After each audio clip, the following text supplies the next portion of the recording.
Waiting for the little blue spiral of death to end.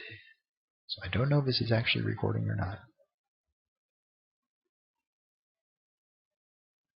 Hello? Little blue spiral circle of Microsoft death. Looks like we're back. So, some things that World War I is famous for. Trench warfare, seen there on the left, living in dirt trenches. If anyone saw that movie in 1917, you got a pretty good idea of what it was like. Why did they do it that way? It's a long story, and I could answer that for you, but I've already run an hour and 20 minutes. This is a 2-day lecture we were doing in class. So if you're curious, you can certainly ask me, and I'll be happy to tell you. But I'm not going to make everybody suffer for it. Another thing World War I is famous for is the use of poison gas. You'll notice the fellows on the left are wearing gas masks. Gas was an effective weapon in some ways and ineffective in others, because one thing that could happen is you could launch a gas attack, the wind could change, and the gas could blow back at your own troops. So that was a problem. Okay, but it was nasty. On the right here, you see an airplane. The Wright brothers had invented the airplane in 1903 here in the good old US of A. Thank you very much. And by 1914, they're developed enough that they can start playing a part in the war. Now they're very primitive by our standards today, but they get the war helps stimulate the technology a bit. And so in World War I, you start seeing fighters and bombers dropping bombs, fighters trying to shoot down bombers and shoot down each other. Mostly, advantage of the airplanes was for observation. You could go up and look at the other guy's trenches and see what was going on. Next slide. Here's a shot of a trench. You'll see it's very, very muddy. There's a reason for this, particularly in like Belgium, the lowlands where the water table was very high. The British and the French tended to have worse trenches because the Germans had advanced into France in 1914, but then when the war bogged down, they started digging in.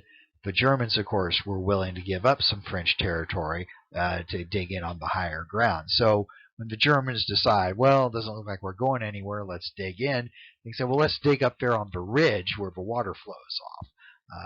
So the Germans, had the advantage of getting to pick where they were going to dig in, and then the French and British kind of had to, mimic what they did. So they kind of got stuck with the muddy part. Okay, slide.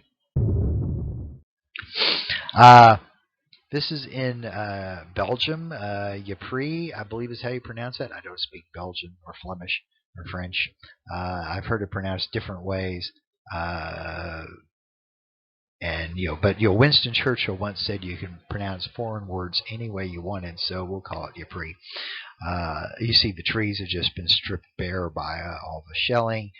There's water, there's mud. It's nasty, nasty stuff. There might be one more slide. Let's see. Passchendaele, Passchendaele was another one of these horrible World War I British battles. A lot of Canadians saw service at Passchendaele. A lot of them were killed there. Okay, I think that's the last slide. I'll go ahead and tell you a slide. We'll hit one more. Yeah, just another nasty slide. Like I said, if you've seen 1917, you got a pretty. Now, was that Hollywooded up a little bit?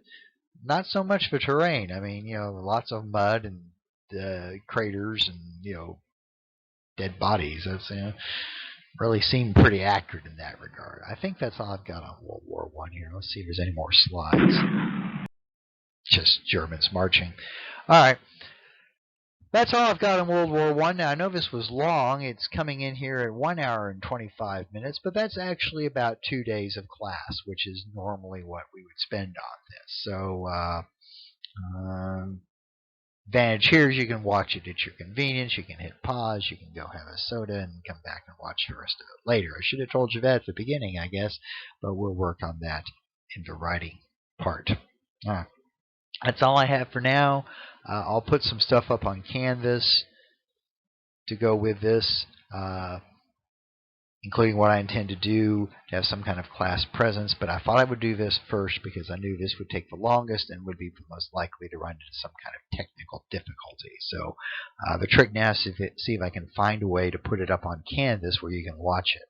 Otherwise, this was all for nothing. So anyway, that's World War One. We'll do the best we can for the rest of the semester and see how things go. We might just be doing this until the end. Right now, there's just no concrete decision has been made, but we're definitely doing this for at least April. So have a good day, stay healthy, and we'll be in touch.